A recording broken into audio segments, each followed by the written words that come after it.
তুমি কে? ইউনূস তুমি ঐক্য করো, বাংলাদেশ রক্ষা করো। পাশের লাঠি তৈরি করো।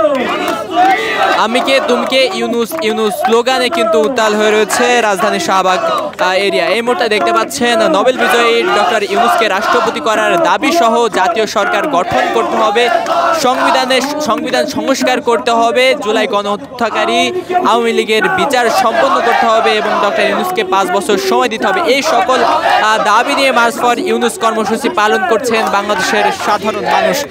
এই মুহূর্তে দেখতে পাচ্ছেন যার পরিপ্রেক্ষিতে আজ বিকাল 3টা থেকে সকল সাধারণ মানুষ শাহবাগের প্রজন্ম চত্বরে কিন্তু জড়ো হতে শুরু করেছিলেন এবং এক পর্যায়ে তারা কিন্তু এখানে বিক্ষোভ সমাবেশ পালন করছিলেন এবং এই মুহূর্তে দেখতে পাচ্ছেন শাহবাগের প্রজন্ম চত্বরে তারা কিন্তু বসে অবস্থান করছেন মার্চ ফর ইউনূস কর্মসূচিকে কেন্দ্র করে।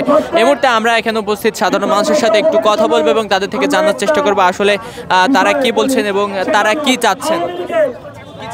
আমরা চাই ইউনূস সরকার 5 বছর ক্ষমতায় থাকুক, উনি সমস্ত সংস্কারগুলো করুক, দল বল নির্বিশেষে আমরা চাই ইউনূস সরকার সমস্ত সংস্কার করে তারপর জাতীয় নির্বাচন দেয়। যেন আমরা তো গত 53 বছর দেখে আসতেছি রাজনৈতিক দলগুলো কি করতেছে কোনো সংস্কার হচ্ছে না ওইভাবে। আমরা চাই ইউনূস সরকার সমস্ত সংস্কার করে তারপরে নির্বাচন দেয়।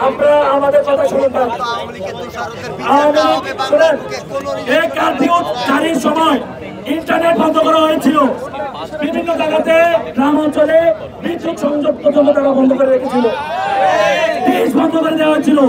আপনাদের বাক স্বাধীনতা, আপনারা যারা আজকে এখানে মিডিয়ার বাইরে এসেছেন, আপনাদের প্রত্যেকটা হাউসকে তারা থ্রেট করে রেখেছিল যেন রাজপথের অবস্থান তারা মিডিয়াতে যেন প্রকাশ না করে। আপনাদের চিহ্ন করে রেখেছিল কিসের মাধ্যমে? এই কারফিউ জারির মাধ্যমে। এই কারফিউ জারি করেছিল রাষ্ট্রপতির অধ্যাদেশের মাধ্যমে। কিন্তু দেশ স্বাধীন হয়ে গেছে, হাসিনা পালিয়ে গেছে, চুপ্পু নামে কেন এখনো মামলা হয় নাই? এটার জন্য অবশ্যই আমাদের এই উপদেষ্টা মন্ডলী দায়ী, আসিফ নজরুল দায়ী, আইন উপদেষ্টা আসিফ নজরুল দায়ী, আমাদের স্বরাষ্ট্র উপদেষ্টা দায়ী, আমাদের রাজওয়ানা আব্বা দায়ী, আমাদের তহিদুল সাহেব দায়ী, আসিফ মাহমুদ সজীব ভুইয়া দায়ী। এটার জন্য আমাদের মাহফুজ আলম দায়ী। কোন অবস্থাতেই চুপ্পুর বিরুদ্ধে কথা না বলার দায় তারা এড়াতে পারে না। আমরা ছাত্র জনতা যেহেতু রাস্তায় আছি, আমাদের লড়াই শেষ হয় নাই। আমরা স্লোগান টিকিয়ে রাখার জন্য বলেছিলাম আমাদের প্রথম শহীদ সেই আমাদের আবু সাইদ ও আমাদের অন্যতম আন্দোলনের প্রতীক মুক্ত স্লোগানকে আমরা একত্রিত নিয়ে বলেছিলাম আবু সাইদ মুক্ত, শেষ হয়নি যুদ্ধ। আবু সাইদ মুক্ত, শেষ হয়নি যুদ্ধ। আবু সাইদ মুক্ত, শেষ হয়নি যুদ্ধ। আবু সাইদ মুক্ত, শেষ হয়নি যুদ্ধ।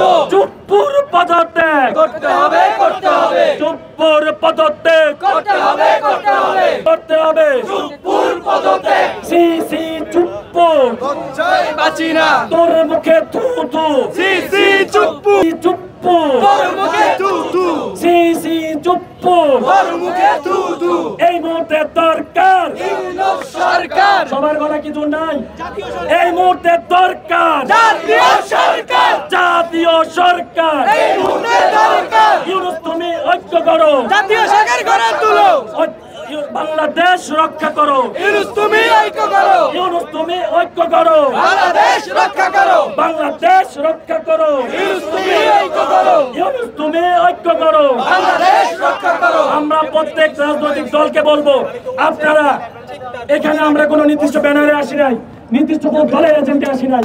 আমরা এসেছি বাংলা জুড়ে ছাত্র জনতা থেকে।